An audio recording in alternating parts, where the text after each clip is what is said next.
Hi friends, welcome to Kavyanayana cooking channel. ನಾನು ಸುಷ್ಮಾ. ಬನ್ನಿ, ಸಂಕ್ರಾಂತಿ ಹಬ್ಬಕ್ಕೆ ವಿಶೇಷವಾದ ಅಗಸಿ ಹಿಂಡಿನ ಯಾವ ಥರ ಮಾಡೋದು ಅಂತ ತೋರಿಸ್ಕೊಡ್ತಾ ಇದ್ದೀನಿ.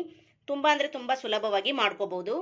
ಮನೇಲಿರೋ ಸಾಮಗ್ರಿನ ಬಳಸಿ ಸಿಂಪಲ್ ಆಗಿ ಯಾವ ಥರ ಅಗಸಿ ಹಿಂಡಿನ ಮಾಡ್ತಾ ಇದ್ದೀನಿ ಅಂತ ನೋಡೋಣ ಬನ್ನಿ ಫ್ರೆಂಡ್.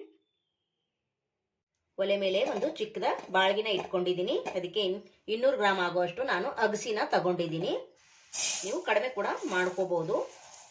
ನೋಡಿ, ಇದು ತೂಕದಿಂದ ಅಳತೆ ಮಾಡಿದ್ದು 200 ಗ್ರಾಮ್ ಇದೆ. ನೋಡಿ, ಈ ಥರ ಇರುತ್ತೆ. ಎಲ್ಲ ಅಂಗಡಿಗಳಲ್ಲಿ ಸಿಗುತ್ತೆ ಅಗಸಿ ಅಂದರೆ. ಇದನ್ನು ಚೆನ್ನಾಗಿ ನಾವು ಡ್ರೈ ರೋಸ್ಟ್ ಮಾಡ್ಕೋಬೇಕು. ತುಂಬ ಅಂದರೆ ತುಂಬ ಚೆನ್ನಾಗಿರುತ್ತೆ. ಬಿಸಿ ಬಿಸಿ ಅನ್ನಕ್ಕೆ ಚಟ್ನಿ ಮೊಸರು ಜೊತೆ ತಿಂದರೆ ತುಂಬ ಅದ್ಭುತ. ಹಾಗೆ ರೊಟ್ಟಿ ಜೊತೆಗೆ ಅಂದರೆ ತುಂಬ ಚೆನ್ನಾಗಿರುತ್ತೆ ಫ್ರೆಂಡ್ಸ್. ಸಜ್ಜೆ ರೊಟ್ಟಿ ಆಗಿರ್ಬೋದು, ಜೋಳದ ರೊಟ್ಟಿ ಆಗಿರ್ಬೋದು, ಚಪಾತಿ ಜೊತೆ ಆಗಿರ್ಬೋದು. ಮೊಸರು ಒಂದಿದ್ರೆ ಈ ಚಟ್ನಿ ಪುಡಿ ಊಟನೇ ಆದಂಗೆ. ಇವೆರಡು ಇದ್ರೆ ತುಂಬ ಅಂದರೆ ತುಂಬ ಚೆನ್ನಾಗಿರುತ್ತೆ ಫ್ರೆಂಡ್ಸ್. ನೀವು ಕೂಡ ಒಂದ್ಸತಿ ಟ್ರೈ ಮಾಡಿ ನೋಡಿ. ನಮ್ಮ ಉತ್ತರ ಕರ್ನಾಟಕದ ಸ್ಪೆಷಲ್ ಚಟ್ನಿ ಪುಡಿ ಇದು. ನೋಡಿ, ಚೆನ್ನಾಗಿ ಡ್ರೈ ರೋಸ್ಟ್ ಮಾಡ್ಕೋತಾ ಇದ್ದೀನಿ. ಸಂಕ್ರಾಂತಿ ಹಬ್ಬ ಬರ್ತಾ ಇದೆ. ವೆರೈಟಿ ಅಡುಗೆಗಳು ಮಾಡಿ ಹಾಕ್ತಾ ಇರ್ತೀನಿ ಫ್ರೆಂಡ್ಸ್. ನಿಮಗೆ ಇಷ್ಟವಾದಲ್ಲಿ ನೀವು ಕೂಡ ಟ್ರೈ ಮಾಡಿ ಯಾವ ಥರ ಬರುತ್ತೆ ಅಂತ ನನಗೆ ಕಮೆಂಟಲ್ಲಿ ತಿಳಿಸಿ ಫ್ರೆಂಡ್ಸ್. ನಮ್ಮ ಉತ್ತರ ಕರ್ನಾಟಕ ಸ್ಪೆಷಲ್ ಅಗಸಿ ಹಿಂಡಿ. ನೋಡಿ, ಈ ಥರ ಲೋ ಫ್ಲೇಮಲ್ಲೇ ಚೆನ್ನಾಗಿ ಡ್ರೈ ರೋಸ್ಟ್ನ ಮಾಡ್ಕೋಬೇಕು. ಹಾಗೆ ನಮ್ಮ ಚಾನೆಲ್ನ ಇನ್ನೂ ಯಾರು ಸಬ್ಸ್ಕ್ರೈಬ್ ಮಾಡ್ಕೊಂಡಿಲ್ಲ, ಪ್ಲೀಸ್ ಹೋಗಿ ಸಬ್ಸ್ಕ್ರೈಬ್ ಮಾಡ್ಕೊಳ್ಳಿ. ಬೆಲ್ ಐಕನ್ನ ಪ್ರೆಸ್ ಮಾಡಿ ಆಲ್ ಅನ್ನೋ ನೋಟಿಫಿಕೇಶನ್ನ ಸೆಲೆಕ್ಟ್ ಮಾಡಿಕೊಂಡ್ರೆ ನಾವು ಹಾಕೋ ವಿಡಿಯೋ ಎಲ್ಲ ಮೊದಲು ನಿಮಗೆ ಬರ್ತದೆ ಫ್ರೆಂಡ್ಸ್. ಆಗ ಎಲ್ರಿಗಿಂತ ಮುಂಚೆ ನೀವೇ ನೋಡ್ಬೋದು. ಹೊಸಬ್ರು ಯಾರಾದರೂ ನಮ್ಮ ಚಾನೆಲ್ ನೋಡ್ತಾ ಇದ್ರೆ ಪ್ಲೀಸ್ ಸಬ್ಸ್ಕ್ರೈಬ್ ಮಾಡ್ಕೊಂಡು ನೋಡಿ. ಹಾಗೆ ನಿಮ್ಮ ಫ್ರೆಂಡ್ಸ್ ಫ್ಯಾಮಿಲಿಗೂ ಕೂಡ ಶೇರ್ ಮಾಡಿ. ಆದಷ್ಟು ನಾನು ಸಿಂಪಲ್ ಆಗಿ ಅಡುಗೆಗಳನ್ನು ಮಾಡಿ ತೋರಿಸ್ತಾ ಇರ್ತೀನಿ. ನೋಡಿ, ಚೆನ್ನಾಗಿ ಡ್ರೈ ರೋಸ್ಟ್ ಮಾಡ್ಕೋಬೇಕು. 1-2 ನಿಮಿಷ ಮಾಡ್ಕೊಂಡ್ರೆ ಸಾಕಾಗುತ್ತೆ. ಚಟಪಟ ಅಂತ ಸೌಂಡ್ ಬರುತ್ತೆ, ಆವಾಗ ನಾವು ತೆಗೆದ್ಬಿಡ್ಬೇಕು. ಜಾಸ್ತಿ ಕಪ್ಪಗೇನು ಮಾಡ್ಕೋಬಾರ್ದು. ಲೋ ಫ್ಲೇಮಲ್ಲಿ ಸ್ವಲ್ಪ ಫ್ರೈ ಮಾಡ್ಕೊಂಡ್ರೆ ಸಾಕು. ನೋಡಿ ಫ್ರೆಂಡ್ಸ್, ಚಟಪಟ ಅಂತ ಇದೆ ಅಲ್ವಾ? ಸೌಂಡ್ ಕೇಳಿಸ್ತಾ ಇದೆಯಾ? ನೋಡಿ, ಸೌಂಡ್ ಕೇಳಿಸ್ತಾ ಇದೆ ಅನ್ಕೊಂತೀನಿ. ಇವಾಗ ಒಲೆನ ಆಫ್ ಮಾಡಿಕೊಂಡು ಅಗಸಿನ ನಾನು ಒಂದು ಪ್ಲೇಟ್ಗೆ ಹಾಕೊಂಡ್ಬಿಡ್ತೀನಿ. ತಣ್ಣಗಾದ್ಮೇಲೆ ನಾವು ಮಿಕ್ಸಿ ಜಾರ್ಗೆ ಹಾಕೋಬೇಕು. ಇವಾಗ ಇದು ಕೆಳಗಿಳಿವಿ, ತಣ್ಣಗಾಗ್ಲಿ. ನೋಡಿ, ಮತ್ತೆ ಒಲೆನ ಆನ್ ಮಾಡಿಕೊಂಡು ಅದೇ ಪಾತ್ರೆನ ಇಟ್ಕೊಂಡಿದ್ದೀನಿ. ಈಗ ಒಂದು 4 ಎಸಳಷ್ಟು ಕಡ್ಡಿ ಎಸಳಷ್ಟು ಕರಿಬೇವನ್ನ ಹಾಕೋತಾ ಇದ್ದೀನಿ. ಕರಿಬೇವು ಜಾಸ್ತಿ ಕೂಡ ಹಾಕೋಬಹುದು, ತುಂಬ ಚೆನ್ನಾಗಿರುತ್ತೆ. ನೋಡಿ, ಇವಾಗ ಇದನ್ನು ಕೂಡ ಡ್ರೈ ರೋಸ್ಟ್ ಮಾಡ್ಕೊಳ್ಳೋಣ. ಕ್ರಿಸ್ಪಿ ಆಗಬೇಕು.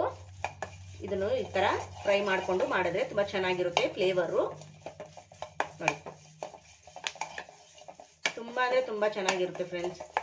ನಮ್ಮ ಉತ್ತರ ಕರ್ನಾಟಕ ಸ್ಪೆಷಲ್ ಅಗಸಿ ಹಿಂಡಿ ಒಂದ್ಸತಿ ಟ್ರೈ ಮಾಡಿ ನೋಡಿ ಫ್ರೆಂಡ್ಸ್. ನೋಡಿ, ಇವಾಗ ಇದನ್ನು ಕೂಡ ಡ್ರೈ ರೋಸ್ಟ್ ಮಾಡಿ ತೆಗಿಯೋಣ. ನೋಡಿ, ಇವಾಗ ಇದು ಕೂಡ ಫ್ರೈ ಆಗಿದೆ, ಕಲರ್ ಚೇಂಜ್ ಆಗಿದೆ ಅಲ್ವಾ? ಇವಾಗ ಇದನ್ನು ಕೂಡ ಅಗಸಿ ಜೊತೆಗೇನೆ ಸೇರಿಸ್ಕೊಳ್ಳೋಣ. ಇದು ಸ್ವಲ್ಪ ತಣ್ಣಗಾಗ್ಲಿ. ನೋಡಿ, ಅಗಸಿ ಆಮೇಲೆ ಕರಿಬೇವನ್ನ ಹುರಿದು ಇಟ್ಕೊಂಡಿದ್ನಲ್ಲ, ಇವಾಗ ತಣ್ಣಗಾಗಿದೆ. ಈಗ ಮಿಕ್ಸಿ ಜಾರ್ಗೆ ಹಾಕೊಳ್ಳೋಣ.